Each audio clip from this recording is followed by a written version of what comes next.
ACB పోవాల్సిన పరిస్థితి, విచారణకు వెళ్లాల్సిన పరిస్థితి ఏంటి? మనము భారతదేశంలో 28 రాష్ట్రాలను ఎవరైతే రూలింగ్ గవర్నమెంట్ చేసినప్పుడు అనేక నిర్ణయాలు తీసుకోవడం జరుగుతుంది. సో అప్పటి వరకు ప్రతిపక్షంలో అధికారానికి వచ్చిన తర్వాత కక్షపూరితంగా 10 సంవత్సరాలు బీఆర్ఎస్ పార్టీ అధికారంలో ఉన్నప్పుడు ఏ ఒక్కరి మీద కేసులు పెట్టలే. ఓన్లీ తెలంగాణ అస్తిత్వము, ఆత్మగౌరవము, ఉనికిని, అభివృద్ధిని దృష్టిలో పెట్టుకొని అనేక రకాలుగా భారతదేశంలో ఉన్న 28 రాష్ట్రాల్లో నెంబర్ 1 రాష్ట్రంగా తీర్చిదిద్దడానికి గొప్పగా పనిచేసిన ప్రభుత్వం బీఆర్ఎస్ ప్రభుత్వం. సో దాంట్లో ఎక్కడ కూడా కాంగ్రెస్ వాళ్ళను కక్ష సాధింపు చర్యలు తీసుకునే లేదు. ఓన్లీ రేవంత్ రెడ్డి ఓటుకు నోటు విషయంలో రెడ్ ఐడెంట్ గా దొరికింది కాబట్టి ఆయన ఒక్కడు మాత్రం పోవడం జరిగింది. దొంగ అన్నట్టు మళ్ళీ ఆయన ఏం చేయనట్టు ఈ రోజు ఆయన ఇష్టం ఉన్నట్టు కేసులు పెట్టే కార్యక్రమం చేస్తున్నాడు.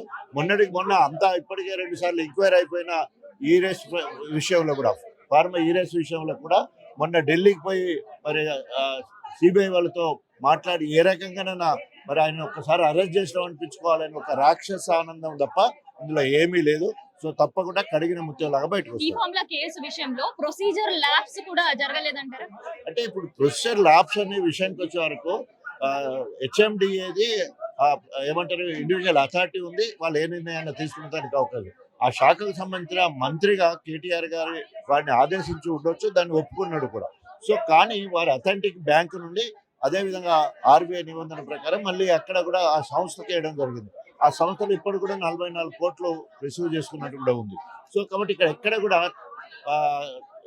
ఏమంటారు కరప్షన్ అనే మాటకు ఆస్కారమే లేదు.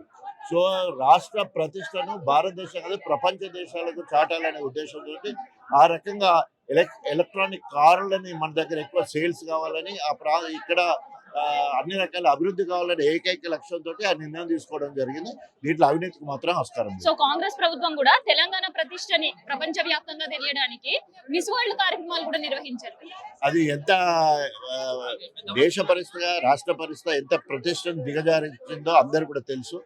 ఏ రకంగా ఆడవాళ్ళ అందాలను మరి బజార్లో పెట్టి అమ్మే పరిస్థితి చేశారు. వాళ్ళకి ఎక్కడ కూడా గౌరవ మర్యాదలు కూడా కరెక్ట్ లేదు. 200 కోట్ల రూపాయలు ఖర్చు పెట్టి, ఇది ఓన్లీ 44 కోట్లు లేదా 55 కోట్లకు సంబంధించిన విషయం. 5 పైసల సంపాదన లేకుండా దాదాపు 200 కోట్ల రూపాయలు ఖర్చు పెట్టి మరి కొండందు వీల్కెన్ బట్టినట్టు ఎలాంటి లబ్ధి తెలంగాణకు జరగకపోవడం కాకుండా అప్రతిష్ట పాలైంది. సో గద్దర్ అన్న పేరుతో అవార్డులు దాదాపు 14 సంవత్సరాల తర్వాత ఫిలిం ఇండస్ట్రీకి సత్కారాలు.